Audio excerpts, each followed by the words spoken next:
80 நாடாளுமன்ற தேர்தலில் அன்றைய ஆட்சி கட்சி தலைவராக இருந்த முதலமைச்சராக இருந்த புரட்சித் தலைவர் எம்ஜிஆர் அவர்கள் வந்து இந்த நாடாளுமன்ற தேர்தலில் அதிமுக 2 இடம் தான் ஜெயிச்சுது.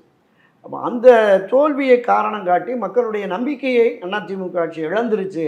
எனவே அதை ஆட்சியிலேருந்து அகற்றணும்னு அன்றைக்கு இருந்த காங்கிரஸ் திமுக வந்து டெல்லியில் கோரிக்கை கொடுத்து அன்றைய தினம் திருமதி இந்திரா காந்தி பிரதமராக இருந்தபோது அந்த ஸ்தாபன காங்கிரஸ் சார்பான ஒரு ஆட்சி நடந்த ஒரு 6-7 மாநிலத்தை கலைச்சாங்க. அதோடு சேர்த்து இதையும் கலைச்சிட்டு ஒரு 5 மாதத்துலேயே சட்டமன்ற தேர்தல். புரட்சியாளர் எம்ஜிஆர் வந்து நான் என்ன தவறு செய்தேன் இதான் அவர் பிரதானமாக சொன்னது. மக்களுக்கான விஷயங்கள் பண்ணது எல்லாத்தையும் சொன்னாலும் கடைசியாக முடிக்கிறப்போ நான் என்ன தவறு செய்தேன், எதற்காக என் ஆட்சியை கலைத்தார்கள், பதில் சொல்ல முடியல அந்த தரப்பில்.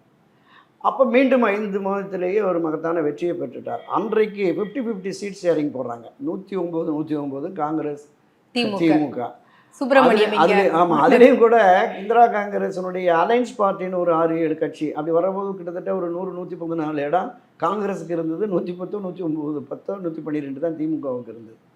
அப்படி ஒரு பெரிய அளவில் வச்சு எந்த காங்கிரஸை அரசியலிருந்து வீழ்த்தணும், ஆட்சியிலிருந்து அப்புறப்படுத்தணும் என்று திமுக பாடுபட்டதோ அந்த காங்கிரஸை ஆட்சியில் அமர்த்துவதற்கு கலைஞர் முன் வந்தார்.